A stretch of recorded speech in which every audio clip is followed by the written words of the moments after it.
Very good morning dear students. बच्चों, हम chapter number 7 पढ़ रहे हैं, how days and nights are formed, class 4 और सब्जेक्ट हमारा ईवीएस है। तो जैसे बच्चों कल हमने इसमें पढ़ा कि एक दिन जो टीचर होती है वो अपने बच्चों को कहती है कि आज हम एक गेम खेलेंगे। तो गेम उन्होंने कहाँ खेलनी होती है? अपने ही क्लासरूम में। तो सारे बच्चे हैरान हो जाते हैं, वो खुश भी होते हैं कि आज हमें गेम खेलनी है। तो टीचर उनको कहती है कि आप एक काम करो, ये जो गेम हमें खेलनी है ये हमें डार्क रूम में खेलनी है, रूम में अंधेरा होना चाहिए। तो वो बच्चों को कहती है कि आप खिड़कियाँ और दरवाजे बंद कर लो, और ये गेम खेलने के लिए हमें एक बॉल की ज़रूरत है और हमें एक टॉर्च की ज़रूरत है। तो फिर उसके बाद वो क्या करती है? उसके बाद जो टीचर है वो 5-5 बच्चों का ग्रुप बनाती है और उन्हें यहाँ पे लाती है और उन्हें पूछती है कि बॉल के कौन से साइड लाइट पड़ रही है और कौन सा साइड डार्क है बॉल का और कौन से साइड पे लाइट पड़ रही है। तो बच्चे सारे रिस्पॉन्स देते हैं। इसके बाद जैसे फिर मैम जो टीचर होती है वो उनको क्वेश्चन पूछती है, 2 क्वेश्चन पूछती है। क्या क्वेश्चन पूछती है कि कौन सा हिस्सा है बॉल का जहाँ पे लाइट पड़ रही है और कौन सा हिस्सा है बॉल का जहाँ पे लाइट नहीं पड़ रही हो और क्यों नहीं। तो आज हमें यहाँ से पढ़ना है। Most of the children wrote the following answers. अब ज़्यादातर बच्चों ने क्या आंसर लिखा? आज हम ये पढ़ेंगे, पेज नंबर 59 है। Most of the children wrote the following answers. First में क्या आंसर लिखते हैं? वो फर्स्ट का, the light is falling on the side of the ball facing the torch. पहले का आंसर लिखते हैं कि जो लाइट कहाँ पे पड़ रही है, बॉल का जो वाला साइड टॉर्च की तरफ है उस साइड बॉल को लाइट पड़ रही है। सेकेंड वाला, the other side of the ball is not getting any light. Ball का जो दूसरा साइड है जहाँ पे टॉर्च की लाइट नहीं पड़ रही है तो वहाँ पे लाइट नहीं है, वहाँ पे डार्कनेस है। Now the teacher said. अब टीचर उन बच्चों को क्या कहती है?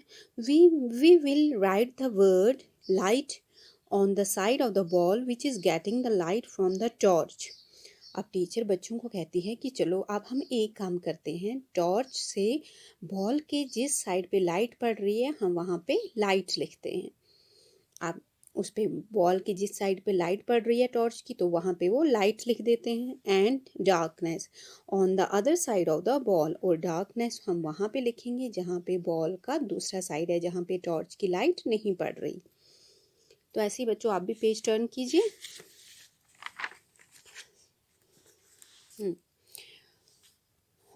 Now I shall move the ball slowly. अब मैम उन्हें क्या कहती है, टीचर ने क्या कहती है कि अब मैं बॉल को स्लोली स्लोली मूव करती हूँ। Is the light still falling on the same side of the ball. क्या जो लाइट है वो सेम साइड बॉल पे वहीं पे पड़ रही है जहाँ पे पहले थी? बॉल के जिस साइड पे लाइट पड़ रही थी क्या अभी भी वहीं पे है? तो वो बच्चों को पूछती है। अब द चिल्ड्रन सेड नो। तो बच्चे क्या आंसर देते हैं? नो, क्योंकि जब बॉल मूव करेगा तो लाइट तो चेंज होगी ना। Because of the movement of the ball, the side facing the torch is moving towards the back. अब ये किससे होता है? ये बॉल की मूवमेंट करने से होता है। जब हम बॉल को ऐसे ऐसे ऐसे ऐसे मूवमेंट करेंगे बॉल की तो ऑब्वियसली वो तो लाइट तो चेंज होगी, लाइट बॉल के दूसरे हिस्से पे भी पड़ेगी। Now let us replace the ball with A globe and let the torch light falling on it's. अब टीचर क्या कहती है? उन्हें कहती है चलो अब हम एक काम करते हैं, अब हम बॉल की जगह ग्लोब को रख देते हैं। और जैसे हमने टॉर्च की लाइट बॉल पे रखी थी ऐसे ही अब हम ग्लोब के साइड को भी रखते हैं, एक साइड को रखते हैं। उसके बाद which part of the globe is getting light. अब टीचर उनको पूछती है कि आप मुझे बताओ, अब जो ये ग्लोब हमने रखा बॉल की जगह, जो अब हमने ग्लोब लिया, ग्लोब क्या होता है बच्चों? ये होता है मॉडल ऑफ द अर्थ। टीचरों ने पूछती कि अब मुझे बताओ, बॉल की जगह अब हमने ग्लोब रखा तो ग्लोब के कौन से साइड पे लाइट पड़ रही है? तो वो भी है कि जो टॉर्च की लाइट बॉल के जिस साइड पे होगी, टॉर्च की लाइट जिस साइड पे होगी तो ग्लोब को भी उसी साइड लाइट पड़ेगी, क्योंकि टॉर्च की लाइट जिस साइड जाएगी। The children said the side facing the torch. अब क्या कहते हैं बच्चे, कहते हैं ग्लोब का वो वाला साइड जो टॉर्च की तरफ है उसी साइड लाइट होगी। The teacher asked again why is there darkness at the back of the globe. अब टीचर उन्हें पूछती है कि जो ग्लोब का बैक साइड है, पीछे वाला हिस्सा है, वहाँ पे डार्कनेस क्यों है। तो ये तो बच्चों आपको पता ही है, क्योंकि वहाँ पे टॉर्च की लाइट नहीं पड़ रही।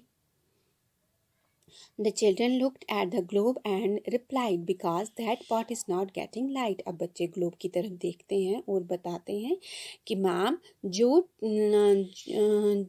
साइड ग्लोब का टॉर्च की तरफ है वहाँ पे लाइट पड़ रही है, और जो साइड ग्लोब का टॉर्च की तरफ नहीं है वहाँ पे डार्कनेस है।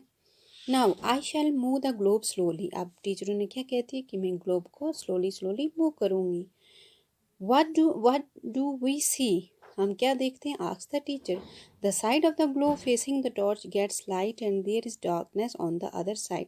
अब जो ही हम ग्लोब को ऐसे मूव करते हैं तो वो वाला साइड जो टॉर्च की तरफ आएगा वहाँ पे लाइट पड़ेगी, और जो साइड टॉर्च की तरफ नहीं होगा वहाँ पे डार्कनेस होगी।